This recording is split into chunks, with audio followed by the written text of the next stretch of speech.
ہمارے ہندوستان میں ایک عالم دین، ایک بزرگ گزرے ہیں، خواجہ مشکی رحمۃ اللہ علیہ۔ ان کے جسم سے لوگوں کو خوشبو محسوس ہوتی تھی، ان کے جسم کے اندر سے خوشبو آتی تھی، بڑی اچھی بڑی عمدہ خوشبو آتی تھی ان کے جسم سے۔ ایک دن طلبہ نے، ملنے جلنے والوں نے، مریدین نے اصرار کیا کہ حضرت آپ کون سی خوشبو استعمال کرتے ہیں، آپ کون سی خوشبو لگا کر آتے ہیں؟ بڑی محنت کی، بڑی آپ نے التجا کی حضرت سے کہ حضرت بتائے تو صحیح، آپ کون سی خوشبو استعمال کرتے ہیں، آپ کیا لگا کر آتے ہیں؟ بڑی اچھی عمدہ خوشبو آتی ہے آپ کے جسم کے اندر سے۔ تو جب مریدین نے زیادہ ہی اصرار کیا تو حضرت جب مجبور ہو گئے تو پھر حضرت کو بتانا پڑا کہ میں کوئی خوشبو استعمال نہیں کرتا، میرے پاس کوئی خوشبو نہیں ہے، کوئی خوشبو میں استعمال نہیں کرتا ہوں۔ تو کہنے لگے کہ حضرت معاملہ کیا ہے، خوشبو تو بڑی اچھی آتی ہے اور ہر وقت آتی ہے، جب آپ ہمارے درمیان رہتے ہو ہم ہر وقت اس خوشبو کو محسوس کرتے ہیں۔ تو حضرت نے سب کو مخاطب ہو کر کہا کہ معاملہ کچھ اور ہے۔ دراصل بات اس طرح ہے کہ میں ایک مرتبہ جا رہا تھا، راستے میں ایک ملکہ کا گھر پڑتا ہے۔ اس وقت مجھے معلوم نہیں تھا کہ کسی ملکہ کا گھر ہے، کچھ مجھے نہیں پتا تھا، میں اپنا جاتا تھا اور آتا تھا، کسی سے کوئی مطلب نہیں۔ کہ ایک دن اس گھر کے دروازے پر ایک بڑھیا کھڑی تھی اور وہ بڑھیا دروازے کے پاس آئی اور کہنے لگی کہ بیٹا تو مجھے بڑا نیک نظر آتا ہے، بڑا نیک دکھتا ہے تو مجھے، گھر کے اندر میرا شوہر بیمار ہے، اس کی طبیعت خراب ہے، میں چاہتی ہوں کہ تو اندر آ کر اس پہ اوپر دم کر دے، اس کو جھاڑ دے، شاید ٹھیک ہو جائے تیری جھاڑ سے۔ تو خواجہ مشکی رحمۃ اللہ علیہ نے بھی سوچا کہ چلو کیا جاتا ہے، ایک دو منٹ ان کے لیے صحیح۔ تو حضرت اندر تشریف لائے،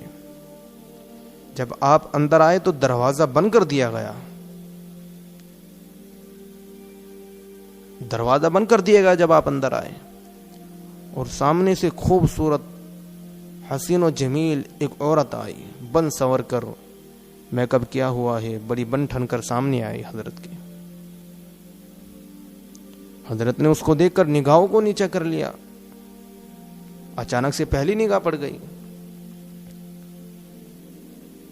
تو عورت کہنے لگی نگاہوں کو نیچا نہ کرو، دراصل اس بڑھیا کے ذریعے میں نے ہی آپ کو اندر بلوایا ہے، مجھے آپ بہت پسند ہو، میں آپ کو بہت پسند کرتی ہوں، آپ بڑے خوبصورت ہو، جب آپ یہاں سے گزرتے ہو میں روزانہ سوچتی تھی کہ کیسے آپ کو اندر بلاؤں، کیا کروں، کیسے اندر بلاؤں، کوئی راستہ نظر نہیں آتا تھا مجھے، لیکن آج یہ بات میرے ذہن میں آئی تو میں نے اس بڑھیا کے ذریعے تجھے اندر بلایا ہے، کہ میں یہ چاہتی ہوں کہ میں تیرے ساتھ اپنی حسرت کو پورا کروں، تیرے ساتھ مل کر گناہ کروں۔ حضرت نے کہا کہ نا جی نا، مجھے کچھ نہیں کرنا آپ کے ساتھ۔ حضرت جب باہر کی طرف کو جانے لگے، کہنے لگے کہ دروازے سب بند ہے، تالا لگ چکا ہے، اگر آپ نے میرے ساتھ منہ کالا نہیں کیا، میری حسرت کو پورا نہیں کیا تو یاد رکھنا میری بات کو، تیرے اوپر تہمت لگاؤں گی اور تجھے سنسار کرواؤں گی۔ حضرت پریشان کہ کیا کیا جائے، تو آپ کے ذہن میں اللہ رب العزت نے، آپ نے جب اللہ سے مدد طلب کی تو اللہ نے ایک تجویز ڈالی آپ کے ذہن میں، آپ نے کہا کہ اچھا ٹھیک ہے، میں فارغ ہونا چاہتا ہوں بیت الخلا سے،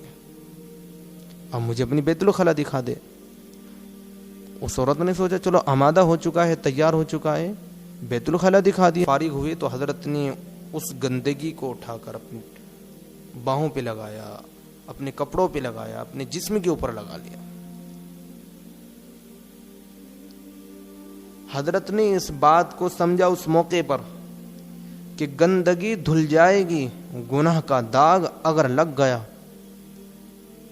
اس کی ہلاکت سے بچنا مشکل ہے، گناہ کی بربادی سے بچنا مشکل ہے، کہ گندگی تو دھل جائے گی، کیا جاتا ہے۔ بھائیوں، دل کے اندر اللہ کا خوف اور ڈر ہوگا نا، پھر یہ چیز نہیں دیکھی جائے گی گناہ کرنے کا موقع ہے یا نہیں ہے، کہ موقع ہے کر لو، موقع نہیں ہے تو چھوڑ دو۔ پھر گناہ اس طرح نہیں چھوڑتے، خوف دل کے اندر ہوگا، موقع ہونے کے باوجود بھی انسان گناہ کو چھوڑ دے گا۔ حضرت نے گندگی لگائی اور باہر آئے، اس گندگی کی وجہ سے اس ملکہ کے دل کے اندر آپ کی نفرت بیٹھ گئی کہ یہ تو پاگل ہے، اس پاگل کو باہر نکالو، اس نے میرا محل، میرا گھر گندا کر دیا۔ تو جلدی سے آپ کو باہر نکالا گیا، آپ کو باہر نکال دیا۔ حضرت کہتے ہیں کہ میں جب باہر نکلا تو میں جلدی سے اپنی قیام گاہ کی طرف گیا، اور میں غسل خانے کے اندر گیا، اور میں نے غسل لیا، اپنے تمام کپڑوں کو پاک کیا، اچھی طرح سے کپڑوں کو دھلا میں نے، پھر انہی کپڑوں کو نچوڑ کر میں باہر آیا۔ تو جب میں باہر آیا تو میں نے اپنے کپڑوں سے، اپنے جسم سے مشک کی خوشبو محسوس کی، کہ اس دن سے، جب سے میرے ساتھ یہ معاملہ پیش آیا، تب سے ہی میرے جسم کے اندر سے اللہ کی طرف سے عجیب و غریب خوشبو آتی ہے، عجیب و غریب میں خوشبو محسوس کرتا ہوں، اور میں کوئی عطر نہیں لگاتا، یہ اسی کا کمال ہے۔ تو جوانوں، گناہ چھوڑنے پر اللہ رب العزت نوازتے ہیں بندے کو، اللہ آزمائش کرتے ہیں اپنے بندے کی۔ سلیمان بن یسار رحمت اللہ علیہ بہت بڑے محدثین میں سے گزرے ہیں، بہت بڑے اولیاء اللہ میں سے گزرے ہیں۔ آپ ذرا ان کی پاک دامنی کا واقعہ سنیے۔ امام اعظم ابو حنیفہ رحمت اللہ علیہ کے اصحاب میں سے ہیں۔ یہ لکھتے ہیں کہ میرے پاس ایک نوجوان خوبصورت عورت کا پیغام آیا، اور مجھے لکھا گیا کہ مجھے آپ بہت پسند ہو، آپ بہت خوبصورت ہو، لہذا میں آپ کے ساتھ اپنی حسرت کو پورا کرنا چاہتی ہوں، میں آپ کے ساتھ گناہ کرنا چاہتی ہوں، آپ میرے گھر تشریف لے آئے۔ تو حضرت نے جواب میں لکھا، معاذ اللہ، میں اللہ کی پناہ چاہتا ہوں، میں ان کاموں میں نہیں پڑتا۔ حضرت کہتے کہ میں جب اسی رات سویا، اسی رات خواب میں مجھے سیدنا یوسف علیہ السلام کی زیارت ہوئی، اور یوسف علیہ السلام نے مجھ سے فرمایا کہ سلیمان بن یسار، میں تو نبی تھا، میرے سر پر نبوت کا تاج تھا، نبوت کی حفاظت کی وجہ سے میں تو اس گناہ سے بچا تھا جو زلیخا مجھ سے کروانا چاہتی تھی، میں اس گناہ سے بچا۔ سلیمان بن یسار، تو نبی نہ ہو کر اس گناہ سے بچ گیا جس گناہ سے نبی بچتے ہیں۔ سلیمان بن یسار، تو نے وہ کام کر دکھایا جو نبیوں نے کام کیا ہے۔ تو جوانوں، میرے بھائیوں، جب دل کے اندر خوف الہی ہوگا، دل کے اندر اللہ کا ڈر ہوگا، تو پھر انسان کوئی بھی گناہ نہیں کر سکتا، انسان کا قدم